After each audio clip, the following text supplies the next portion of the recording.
أعوذ بالله من الشيطان الرجيم پناہ مانگتا ہوں میں اللہ کی شیطان مردود سے۔ بسم الله الرحمن الرحيم شروع اللہ کا نام لے کر جو بڑا مہربان نہایت رحم والا ہے۔ أعوذ بالله من الشيطان الرجيم بسم الله الرحمن الرحيم إن الذين اتخذوا العجل سينالهم غضب من ربهم وذلة في الحياة الدنيا وكذلك نجزي المفترين والذين عملوا السيئات ثم تابوا من بعدها وآمنوا إن ربك من بعدها لغفور رحيم ولما سكت عن موسى الغضب أخذ الألواح وفي نسختها هدى ورحمة للذين هم لربهم يرهبون ان الذين اتخذوا العجل، بے شک وہ لوگ جنہوں نے بنا لیا بچھڑے کو معبود، سینالہم پہنچ کر رہے گا انہیں غضب من ربہم، غضب ان کے رب کی طرف سے، وذلت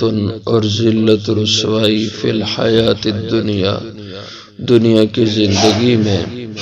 وَكَذَلِكَ نَجْزِي الْمُفْتَرِينَ اور ہم سزا دیا کرتے ہیں ایسے ہی افترا باندھنے والوں، جھوٹ گڑنے والوں کو۔ وَالَّذِينَ عَمِلُوا السَّيِّئَاتِ اور وہ لوگ جنہوں نے کام کیے برے، ثُمَّ تَابُوا مِن بَعْدِهَا پھر توبہ کر لی اس کے بعد، وَآمَنُوا اور ایمان لے آئے صحیح، ان ربک من بعدها بے شک تیرا پروردگار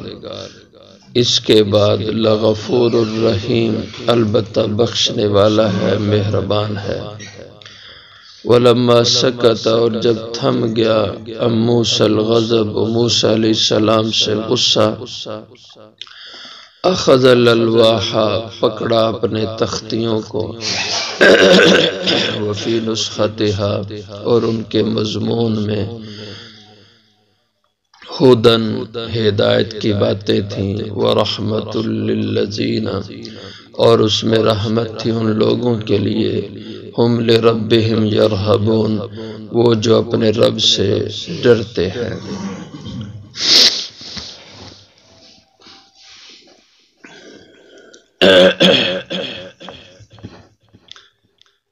حضرت موسیٰ علیہ السلام کی قوم بنی اسرائیل نے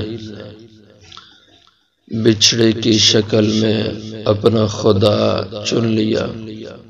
اور اس کو رب بنا کر خدا بنا کر پوجنے لگ گئے۔ اللہ تعالی نے حضرت موسیٰ علیہ السلام کو اس کی خبر دی، آپ آئے، غصہ کیا اور قوم کو ملامت کی، تو دل سے تو نادم پہلے سے ہو چکے تھے، اب موسیٰ علیہ السلام کے ملامت کرنے کے بعد اب وہ کہنے لگے کہ حضرت ہم توبہ کرتے ہیں تو ہماری توبہ کی قبولیت اللہ سے مانگیں۔ حضرت موسیٰ علیہ السلام نے اللہ سے عرض کی، یا باری تعالی یہ لوگ اب توبہ کرتے ہیں تو ان کی توبہ کی قبولیت کیسے ہو؟ اللہ جل شانہ نے ان کی توبہ کی قبولیت کی یہ شکل بیان کی کہ جن لوگوں نے بچھڑے کی پوجا نہیں کی اور جو لوگ کے بچھڑے کی پوجا کرنے والے تھے، دو قسم کے طبقے تھے، تو فرمایا کہ جنہوں نے پوجا نہیں کی وہ اپنے ہاتھوں سے بچھڑے کو پوجنے والے شرک کرنے والوں کے سر قلم کر دیں، اور وہ مشرک شرک کرنے والے اس سزا کے لیے خود اپنے آپ کو پیش کر دیں۔ تو واقعتاً ایسا ہوا، اللہ تعالیٰ نے اس سے پہلے پارے میں اس کا ذکر فرمایا کہ فَتُوبُوا إِلَىٰ بَارِئِكُمْ فَاقْتُلُوا أَنفُسَكُمْ، کہ اپنے رب کے حضور توبہ کرو، اور تمہاری توبہ کی قبولیت یہی ہے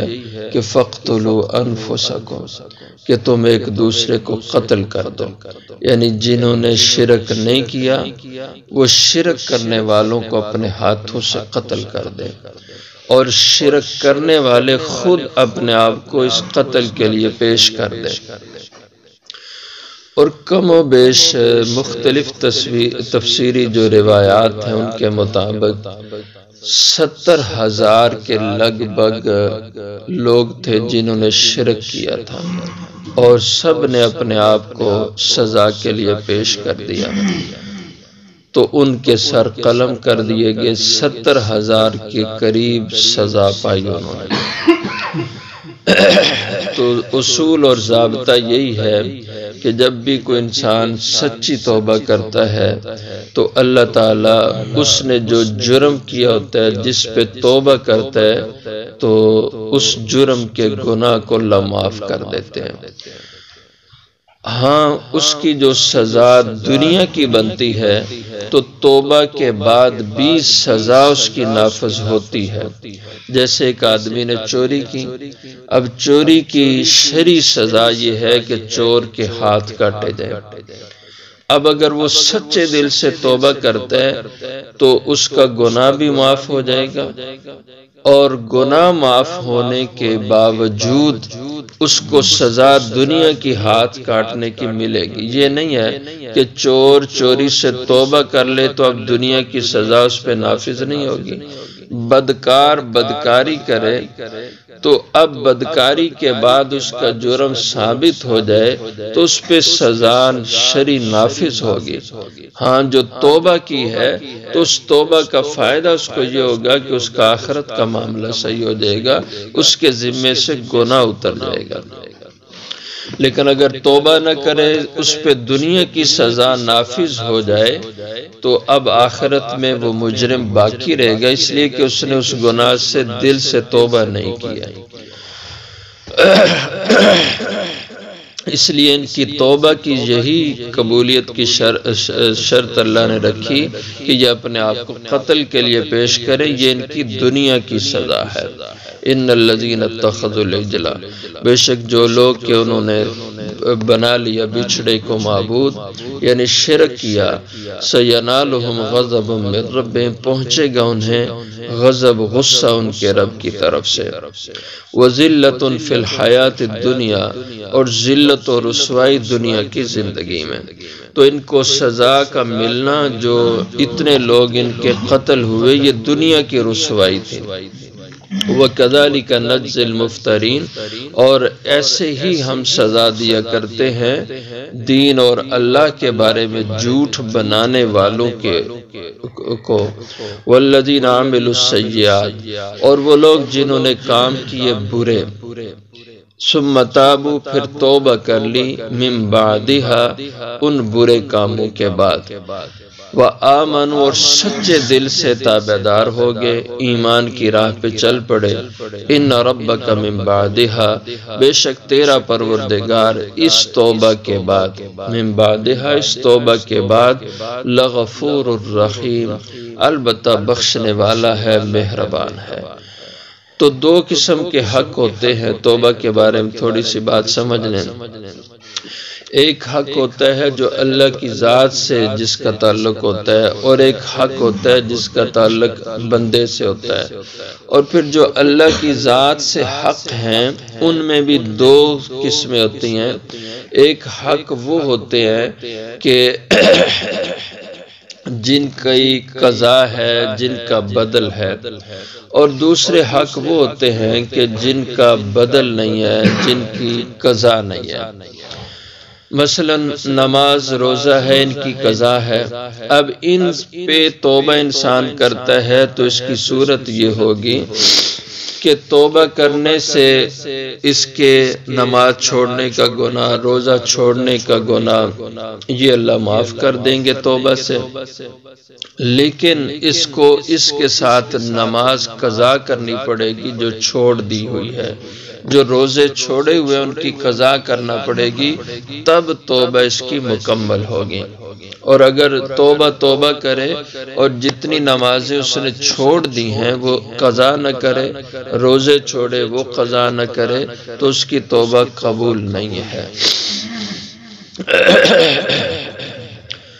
اور اسی طرح بندوں کے حق ہیں